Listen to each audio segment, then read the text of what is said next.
From the Sherpa Chalet at the top of beautiful downtown Mount Podcastia, it's a special episode of Too Many Podcasts. I'm Jim the Podcast Sherpa, and today it's a special episode where I get to speak with people from the entertainment industry. So get yourself an aisle seat, pop up some popcorn, and get a cold drink ready, and sit back. Don't crunch too loud, or else you'll miss the interview from the Sherpa Screening Room. Hey, Rebels. Welcome to another episode of the Sherpa Screening Room. It's me, Jim the Podcast Sherpa, coming back to you with some more entertainment interviews. Today's guest's name is Larry Hankin. Now, you might not know his name, but I'm sure you know his face, and there are plenty of movies and television programs that you've seen him in, considering that he's been doing TV and movies since the 1960s and is still working to this day. The guy is a nonstop dynamo, and I think that's further supported by the fact that the interview that I had with him is actually going to be two parts. Larry covers a lot of ground, and you'll notice that I kind of stepped back a little bit and really let him tell his stories. I just found him fascinating, and he was super nice to me. I really appreciated the kindness that he showed to me, and I think that as listeners, you will really enjoy the stories that he has to tell in these two parts. And making a smooth transition, speaking of stories, today's podcast is being brought to you by Audible. You can get a free audiobook download and 30-day free trial at www.audibletrial.com/Sherpa.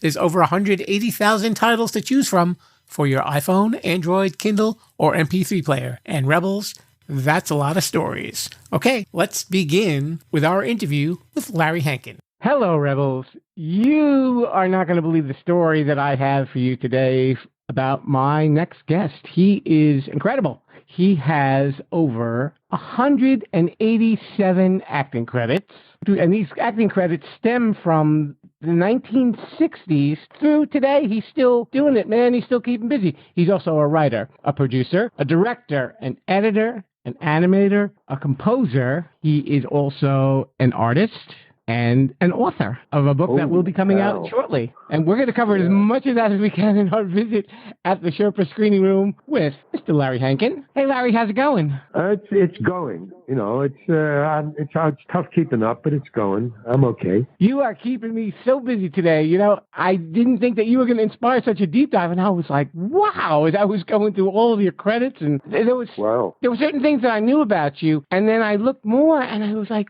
wow, this man has been working my entire life.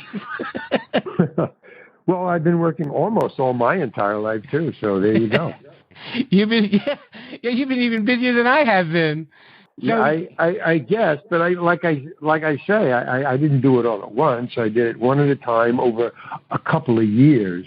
So it kind of trickled out. I didn't explode with all that. And if we go way back, originally you graduated as an industrial designer from Syracuse University, and you were going to be designing the cars of the future. Well, that's what they told me. I was an A student. I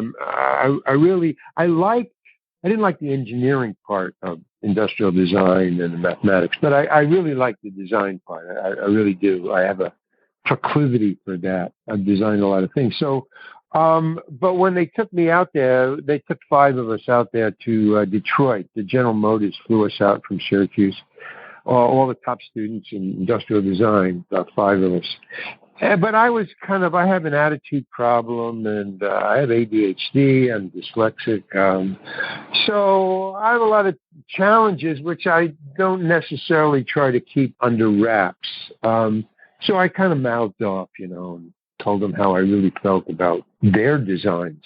Because I was an A student, so I figured, hey, man, you sent for me. You must think I'm cool. I'm going to tell you, I'll be honest. So I was very honest with them, and, I didn't like the design of the head of the department for future cars, and that rankled our guide. And then they took us to the executive suites, which I took. And it was really cool. It was a very nice executive, cafeteria kind of. It was a restaurant. It was beautiful. I said, wow, man, we're going to eat here? This is where we eat? And he goes, no, you don't eat here. This is the executive dining room. So I just go, well, hey, man, why are you showing this to us? Why? What's going on? I mean, why don't you show us what we're going to eat? And, and then say, yeah, the executives eat upstairs. So, our guide gave me a very poor report, which I kind of figured, So they didn't want to hire me, and that was fine. So instead, I chose to go to Greenwich Village and swab duck boards at 2 a.m. at a bar that closed every night at 2. So that's what I was doing instead of designing cars. And I dug it. I preferred it. I never thought I should go back to Detroit. I was swabbing duck boards, those boards behind the bar that let the water go through. So, but I started doing Monday nights because I had all night long waiting to go into work at 1:30 in the morning to close up the bar and swab down the place. And then I would also wear a raincoat, generally a nice loose coat, like a raincoat, to work, because what I would be doing is I was starving. I was a starving wannabe something, but I didn't know what. I really was finished with college. My roommate, who I met in college in Syracuse, was Carl Gottlieb, who wrote all the Jaws movies. So we were roommates. He wanted to be a writer. I didn't want to be an actor necessarily or a stand-up comedian. I just had a lot of time while he was reviewing movies, and I was kind of living off him. He was paying the rent and feeding me, and I was just this job I could chip in, to duck boards. And then I started doing open mics because I was a funny guy in high school. I voted funniest. So I started doing stand-up or open mics in Greenwich Village, in all the coffee houses for free or passing the hat. And that was starting to work. I was really bad. I was so bad. I have recordings of me back then starting off really bad. But I was a good learner. The learning curve was cool. And in 6 months, I was opening for Woody Allen. So that's kind of cool. I took that, okay, I can do this. This is what I'll do. I decided when I opened for Woody. And I go, okay. So I was a stand-up comedian for about a year or two. I was opening for the Kingston Trio and Miles Davis and the Lovin' Spoonful and the Blues Project and just the Kingston, just a lot of people in nightclubs. The nightclubs were really big then in the 60s. And so I had... My manager was Woody's manager, so we got along fine. But here's the thing. I started to diverge. I started to talk about the reality that I was surrounded with in the 60s, where Woody was talking about stuff in his past, in his childhood and bringing up in his parents and his family life. But I was talking about, sex, drugs, and marijuana, and sex, drugs, and rock and roll, marijuana and drugs, So that didn't go over well. That wasn't quote unquote TV humor. And so I complained to Jack Rollins, who was Woody's manager and mine, to get me on television. Woody was doing all these television shows. I was kind of not being invited. So he said, you don't have any TV material. That's what they want. They want TV material. So I started opening for rock and roll bands. And so I was opening in rock and roll clubs and developing my rock and roll, sex, drugs themes. And they were going over well in the hippie generation. And then I was invited, the Lovin' Spoonfuls was invited to a gig in a concert in St. Louis, Missouri at Washington University. So it was a college gig. So that was great. I thought, oh man, this is where I'm aiming. This is where I'm going. College. Yeah. So I opened for them, and the opening night, it was just a one night. Opening night, I was doing you open with kind of clean stuff or stuff that's easy and gets the crowd interested. And then I started going into my the sex and religion, sex and religion stuff. And all of a sudden, they were laughing, and it was going great. And all of a sudden, they started to boo me. No, we don't want to hear that. Boo, no sex, no religion. And they were starting to get really rowdy, and I couldn't be heard. They were just yelling so loud. So I stopped, and I just talked to them, and I said, hey, this is okay. Don't worry about it. I thought you like this stuff. This is sex, drugs, and rock and roll, And it had been going over well. It wasn't like I'm trying out new material. It was like really cool stuff. But they didn't want to hear it. So I said, okay, and I established a relationship with this, I don't know, 1,000, 1,500 kids. And they go, okay. So I said, I did clean stuff. And then about 10 minutes after it was like rolling again, I said, okay, now we're going to talk about the sex and religion. And I started to do that. And you know these armrests, these wooden armrests on the auditorium chairs in old schools and stuff? You can take those wooden armrests off. You can knock them off and just have the armrest there, this wooden armrest. So the first and second rows were taking these armrests off of the seats and throwing them at me while I was doing this sex and drugs. Oh, yeah. They would just, boo, get off the stage. And the whole first and second rows just heaving them. I stopped, I go, okay, all right, stop, it's okay. And the loving spoonful are off on the side. Say, no, keep going. That's great. They loved the rioting stuff. So that was a real concert to them. So I said, no, okay. So I did. So I got off. But then I started doing the sex, drugs, and rock and roll. And the guys in the back, it was interesting. No girls threw anything. No women. No female. But the guys in the back, like from the sixth row back, were pulling off their wooden armrests and passing them down to the first two rows to the guys for them to throw at me. It's really a weird thing looking at guys passing armrests down like ammunition and rocks. It was crazy, man. And then all of a sudden, a phalanx of cops come down on both sides, on both wall aisles. About 10 cops on each aisle. And they come up from both sides of the stage and they walked me off stage. They they took me by both arms and they just shuffled me off to the side and backstage. And two cops held me there while the Love and Spoonful set up and started playing. And then they just left. And I said, well, why are you standing here? So you can't go back on stage until the Love and Spoonful starts playing. So we have to watch you.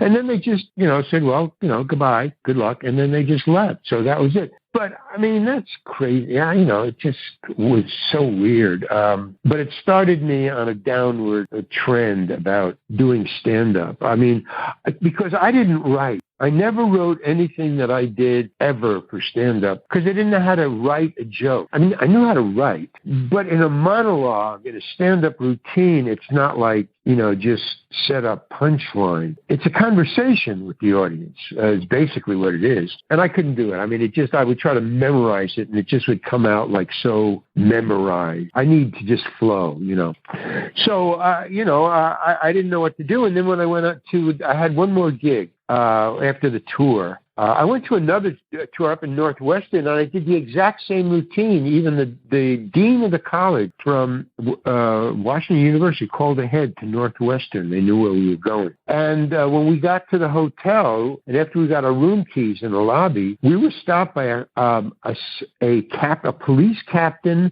a priest, and a guy in a suit who turned out to be the dean of Northwestern College. And they stopped us before we got on the elevators. And they said, is this the Love and Spoonful party? It was 5 of us, the 4 Love and Spoonfuls, me, and 2 managers, their manager. And they stopped us and they said, why are you stopping us? And they said, is there a Larry Hankin in this group? They just turned to us. The 2 managers turned to us, turned their backs to these 3 people.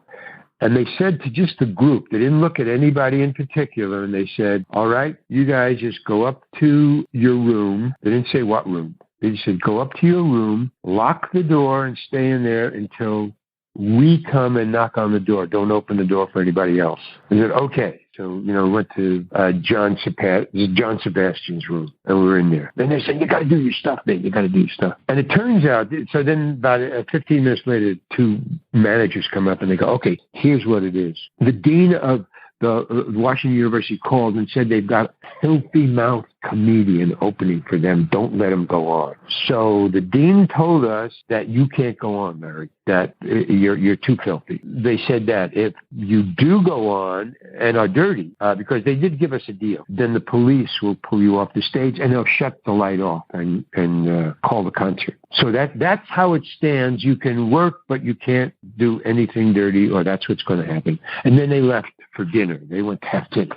They left us. So the Spoonfuls wanted us to really wanted me to do just act, what I had done for Washington University. And I didn't know until I got out on the stage what I was going to do, really. But then I figured, what the heck, I'm not going to do this. And I can't be pulled off the stage by cops. I'm not Lenny Bruce. This is crazy. So, because I wasn't doing hard drugs yet. They couldn't even pin that on me. I was totally clean. I went out and I did my entire act, and they just laughed all the way through. Nothing happened. And so that was the end of that. And then my next gig, I went to Jack's on the highway and outside of Boston, and a guy came at me with a beer bottle and said, "Get off the stage." And I thought, okay, that's it. I'm not built for this. I knew Pryor and I knew Carlin. We were all doing the same clubs, but they needed to do it. I didn't need to do it. I was just doing it because it was fun, and the money was good, and the traveling was good, and I liked hanging out with the Spoonful or all the people I met. But I wasn't born at the time. I didn't know that's really what I was born to do. Kind of. I just said, okay, I'm not going to do this. What can I do? And Jack said, my manager said, well, join Second City, because they were doing the same material that Carlin, Pryor, and Lenny Bruce was doing, but they owned the theater, so they could do whatever they wanted, and if you complained, they kicked you out, not pulled everybody off the stage. So I joined Second City, and that was really great. Because not only we didn't write anything down, I was improvising, but I had 5 other people on the stage, and we owned the theater. So it was really cool. That's all I wanted to do ever. Really what I want to do for the rest of my life is improvise. That's, with a group, a really cool group like Committee or, Second City. And then a couple of us broke off and started our own thing in San Francisco with the Committee, but basically we just kind of quit Second City and moved to San Francisco and started our own theater. We were just as successful. We were even reviewed as a competition for Second City in Chicago. That's how we were reviewed. So that was kind of cool, and we were about an hour and a half plane ride from L.A. and Hollywood, and all these famous people would be doing plane rides. It was $35 round trip for a trip up, and they were all rich. They were all stars and producers and directors and stuff.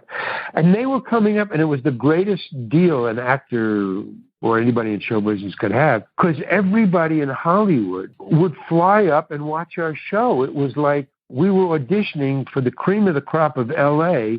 in a hit show every night. So we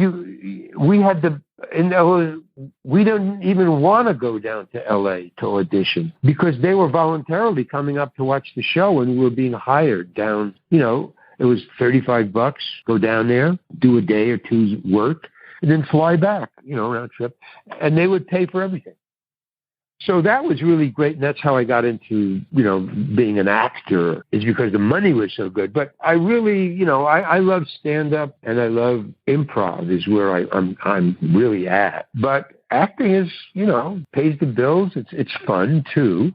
And it allows me to tour and write a book and do the other things, because there's a lot of time in between movie gigs and television gigs. So it kind of worked out as to a lifestyle that I kind of made up as I went along and kind of gelled. When you were in the Committee, I'm looking up information on this, and there were a lot of other well-known actors and character actors and writers, like your buddy Carl Gottlieb was in the group, as well as Peter Bonners. Yeah, Peter Bonners from the Bob Newhart Show. Howard Hessman. And Mel Stewart. Yeah.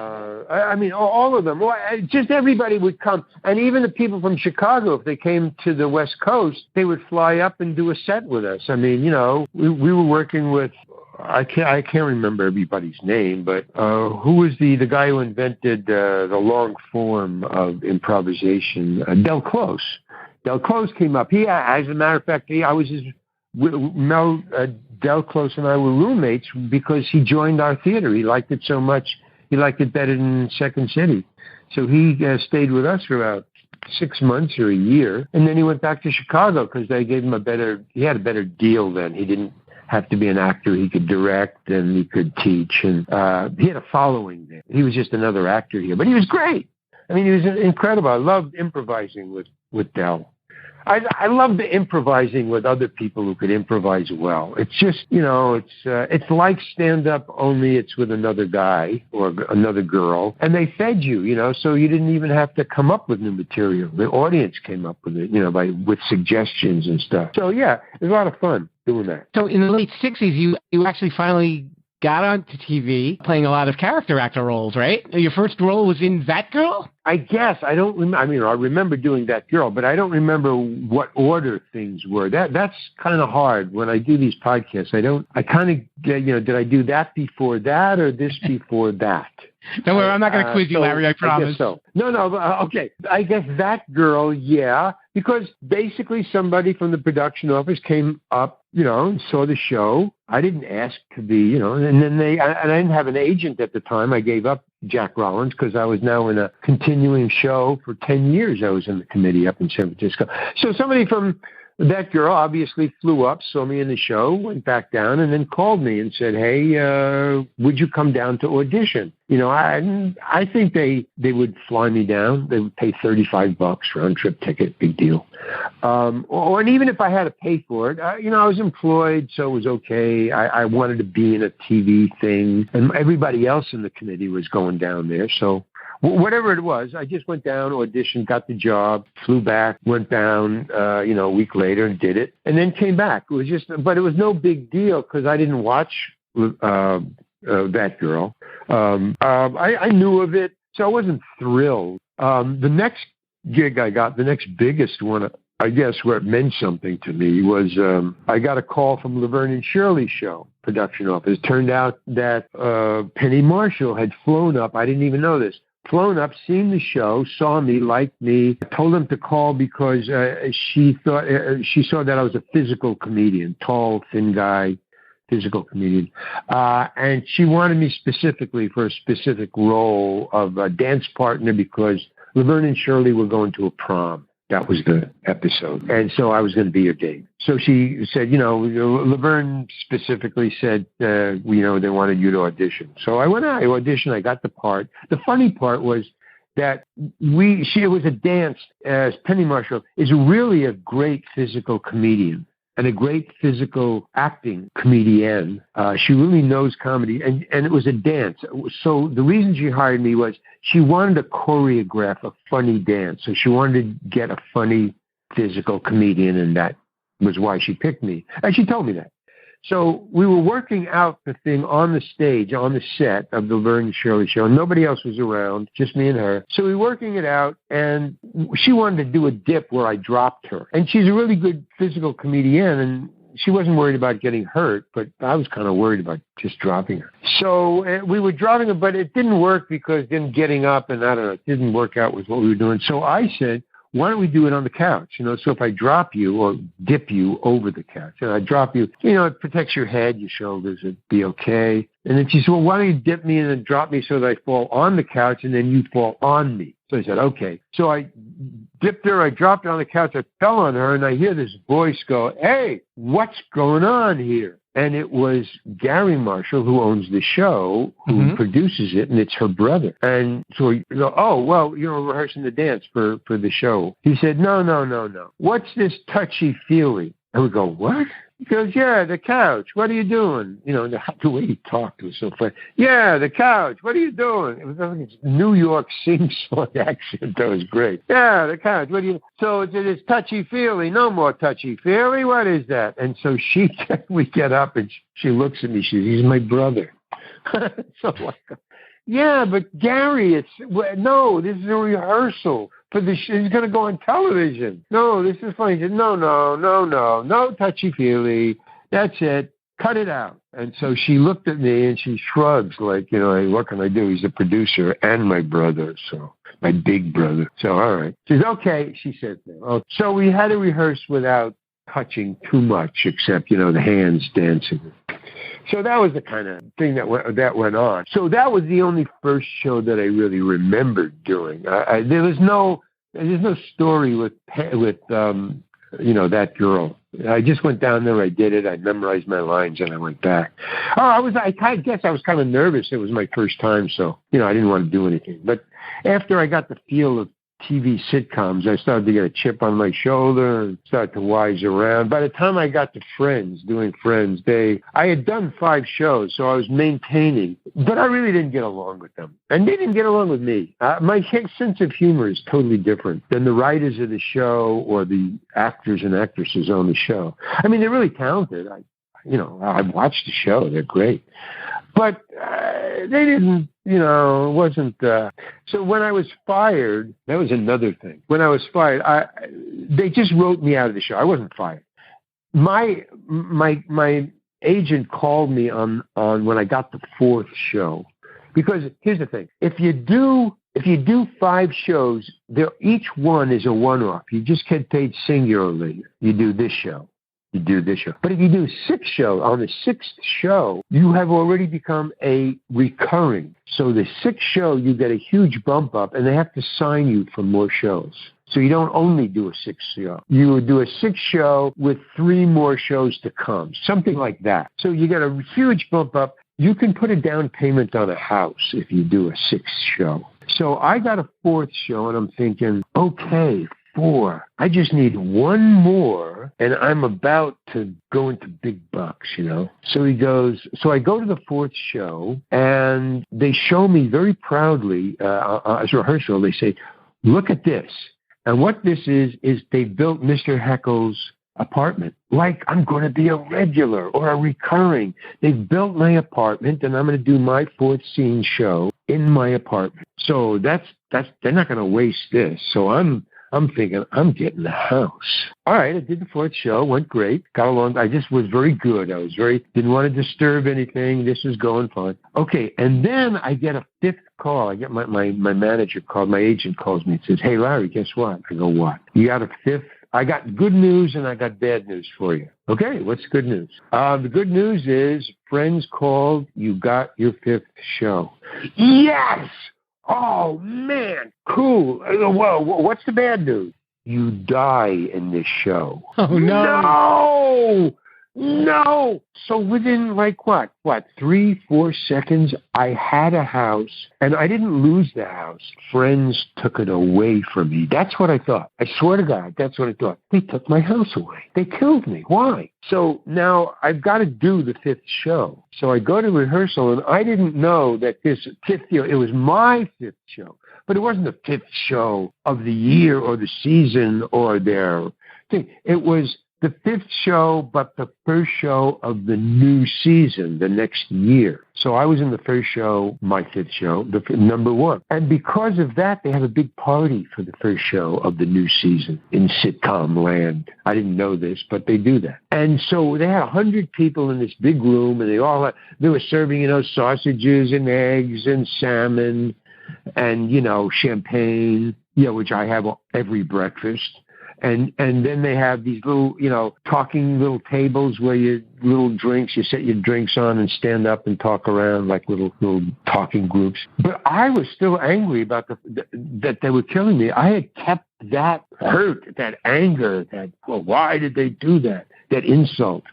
So I just was marching, as I was parking my car and walking about the parking lot, I was just saying, man, I just want to talk to the producers, man. I'm just going to unload on them. And so I get there, and I walk in this room, 150 people. Everybody's having breakfast and standing around and talking with champagne glasses, little flutes of champagne. And I see the 3 producers are standing together just by themselves at a little small, cocktail table. So I march over to them and I say, just out of nowhere, out loud, I just say, what did you do? Why did you kill me? Why did you kill her? Why did you kill him? What did you do? What did you do? And all of a sudden, the only reason I noticed is that the room went silent. There's this guy yelling at the producers in the middle of the room. It was me. And just the female, there's 3 producers, 2 males and a female. And the woman just turned to me. She says, can we talk about this a little later, Larry? I mean, just with that tone, that threatening in a whisper. And I realized what the hell I just did. And I go, okay. And I immediately turned around and I headed for the craft services table. And everybody at the craft services table just split, man. It was like the Dead Sea opening up. And it's just that And I was alone there. All of a sudden, there was like 4 people, and they just split. And I'm standing there and thinking, Larry, what did you do, man? That was embarrassing. You got to control yourself, man.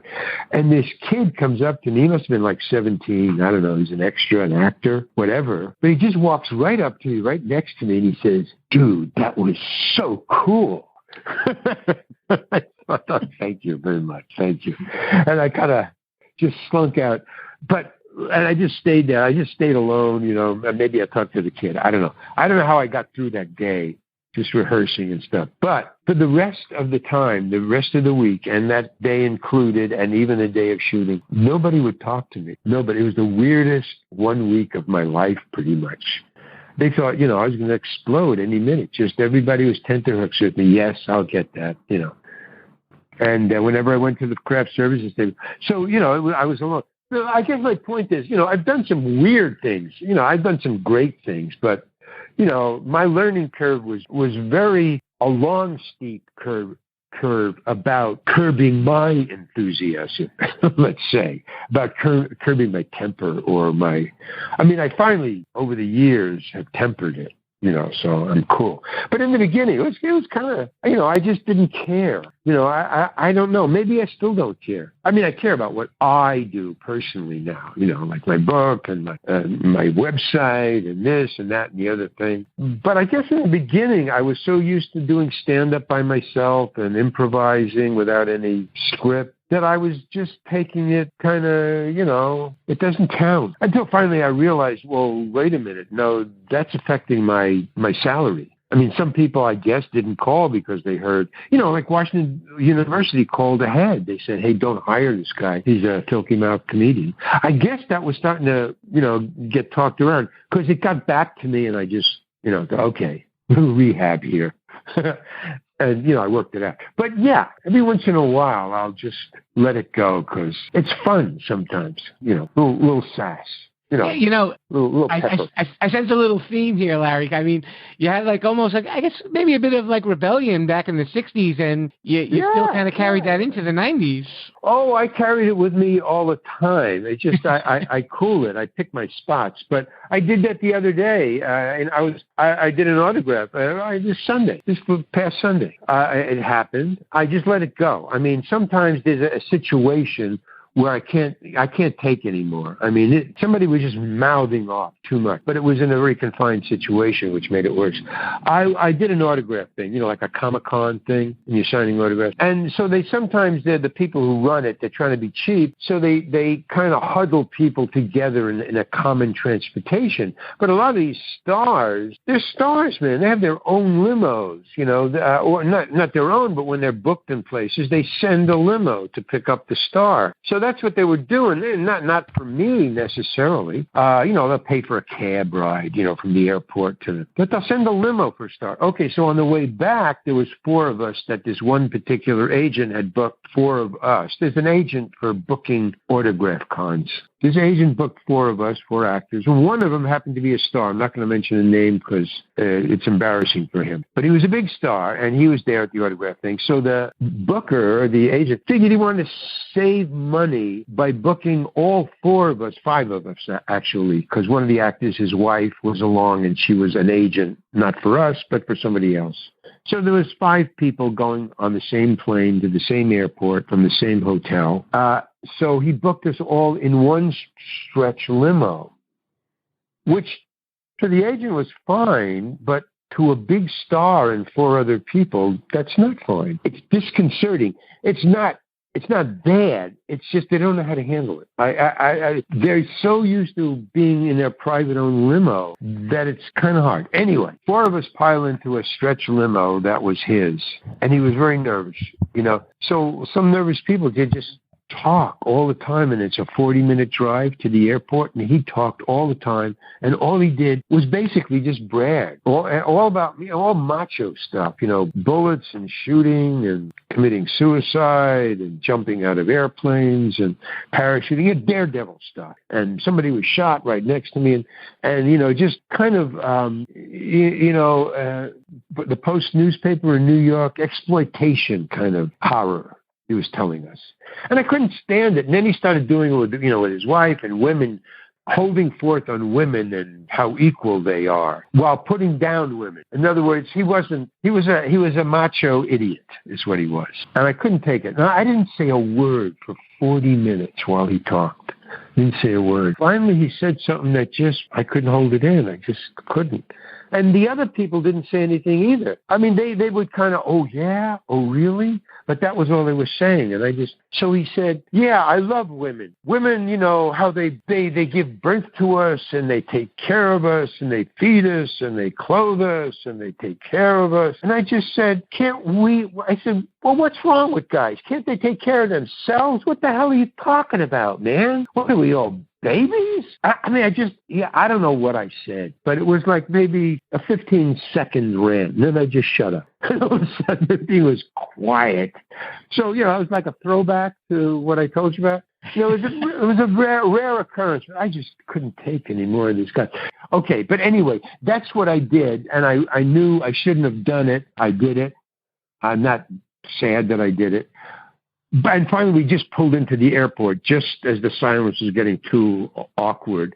But he ran out of the car on the traffic side when the car pulled up to unload at the airport. Man, this star just opened his side door on the traffic side, and jumped almost in front of a bus.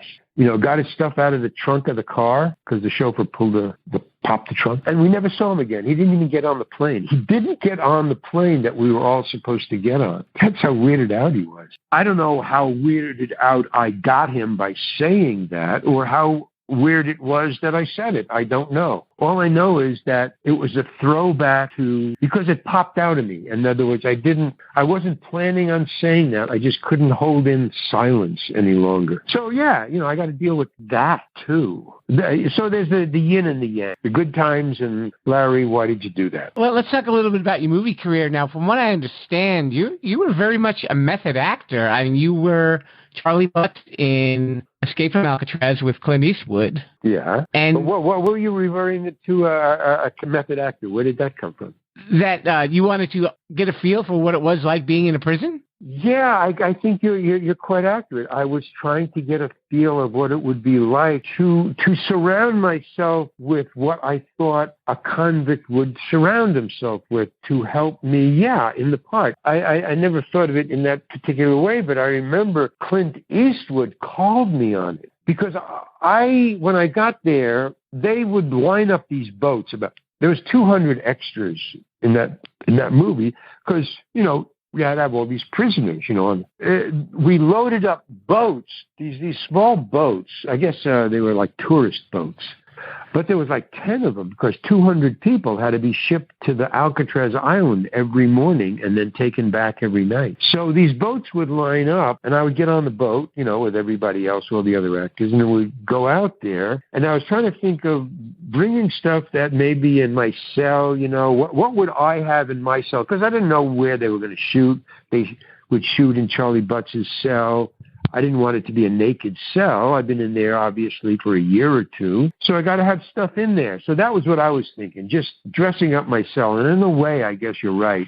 That was kind of being a method actor. So I would bring stuff, and tape, scotch tape, and a scissor, and some magazines. I would cut pictures up, put them on the wall.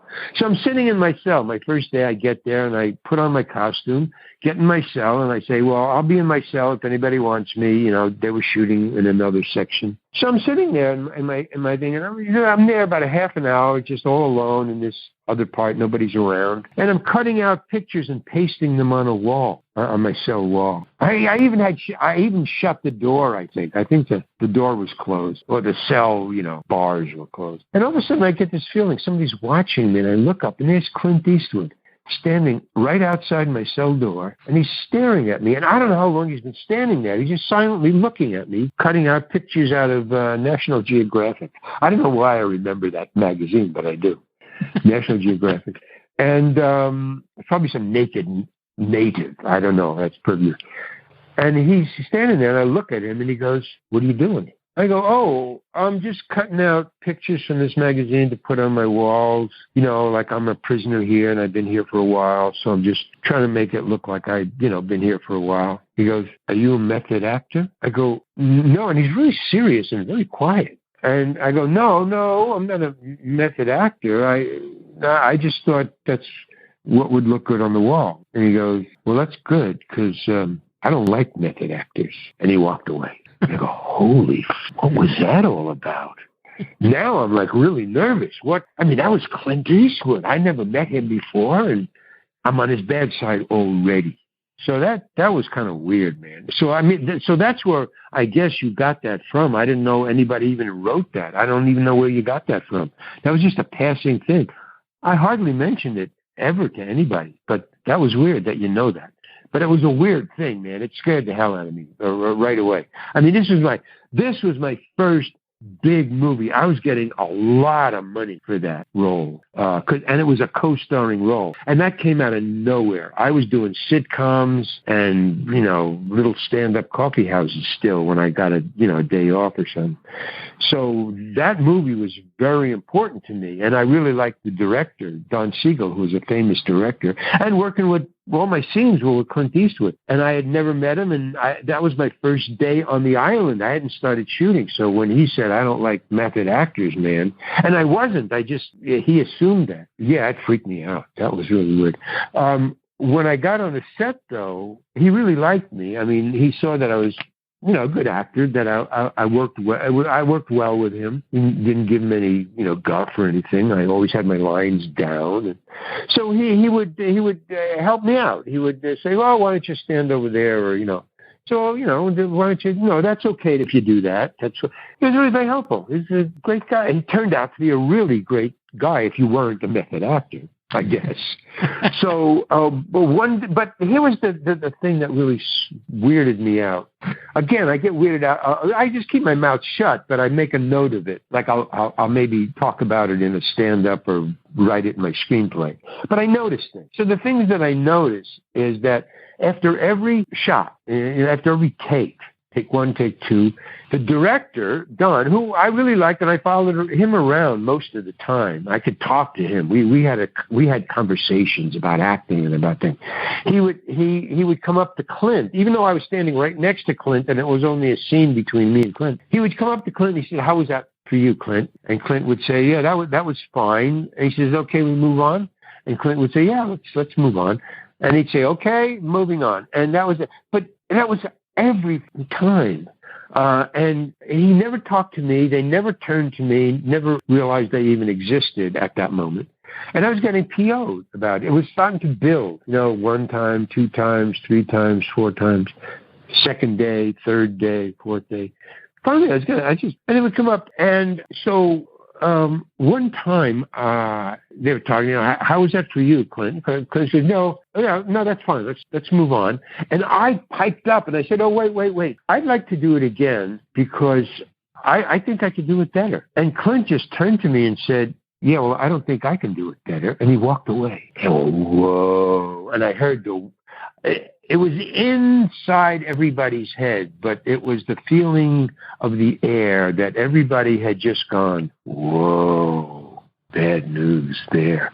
It was just a bad thing. And Clint just walked away and he stood very far and he just waited for me to walk away from the director. And he said, but we're just going to move on. So I got, okay, fine. And I thought, uh-oh, I'm in the doghouse again. I can't say anything right to Clint Eastwood. This is really weird. So, all right, I try to, just put it out of my mind. Everything was okay. And going on, I never said a word. After every take, he'd come out, how was that for you, Clint? That was fine. Let's go on. I mean, that when the director would come up to him and say, I'd like to do another take, how was that for you? That was fine for me. The director would say to Clint, well, I'd like to do another take, either the light blue or I think I'd like to just do another take for safety. Clint would say, okay, but he always liked to do only one take. If the director had something he needed to do, fine. One time, the director came up to him, and I'm standing there, and he goes up and he says, how's that for you, Clint? And I don't think Clint really understood subconsciously what he was about to say. Because what he said was, I'd like to do it again. I think I could do it better. When I heard that, I just said, well, I don't think I can do it again. I don't want to do it. No, what was it? It was the exact same thing that he said, because he said exactly what I said. I said, I don't think I can. That's what I said. I said, well, yeah. He said, I can do it better. I'd like to do it again. I can do it better. And I said, well, I don't think I can. And I walked away. And I just turned my back and I just kept on walking exactly like he did. Only now we were on Tier C. And if you know, tiers in Alcatraz, they're up high, man.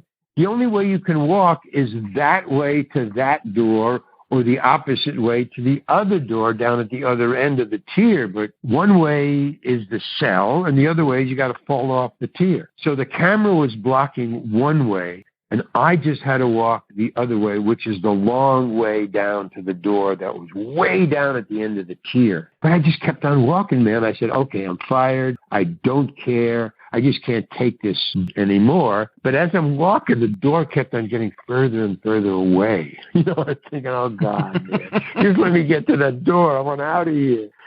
But I just kept walking, you know, didn't change my body, you know, posture at all. Finally, as I'm getting to the door, thank God, I hear Clint Eastwood just laugh like hell. Hey, Larry, come on back. Come on. And then everybody else started to laugh. Thank God. But, I mean, that's how it went. The whole time I was on, it was one put on after another. One, what do you mean by that? Every day I would just think or do the wrong thing, and it would turn out right. You know, it would be okay. I mean, Clint actually, at the end of the movie, Clint recommended me to his girlfriend, who was going to direct another movie called Rat Boy, that she should get me as one of the leads in the movie. It was really weird. I mean, so it was all in my mind. But and when I asked Don Siegel about it, he said, yeah, in the old days, those were black and white movies. He said that's all we did because they were turning out so many movies that nobody was ever out of work. I mean, all the stars anyway. I mean, they were just working from one movie to the next. That they would put each other on all the time. I mean, like if it was a close-up shot, you know, like a chest and above, they would take off their pants because in those days, back in the black and white days, the lights were incredibly hot because they had to use big lights and a lot of lights. So if you were on a set like in a room, I mean, it was really hot, the temperature, and they couldn't turn on the air conditioning because the microphones, weren't mic'd in a way where they could mask out that. So it was really hot. So, yeah, they were doing a lot of their scenes half naked because they were shooting from the waist up. It was really very funny how he described, you know, sitting in their underwear and the suit jacket and tie and shirt and saying their lines to each other. Thanks again for tuning in to the Sherpa Screening Room, a production of Too Many Podcasts. In part 2, we'll be talking some more with Larry about his work on Seinfeld, his Oscar-nominated short movie, and his work as Old Joe on El Camino. You can follow this show on social media at Sherpalution, at Facebook, Twitter, and Instagram, and you can also listen to these programs at my website, Sherpalution.com. We'll see you then. Mr. Bruce, take us out of here, please. Viva la Sherpalution!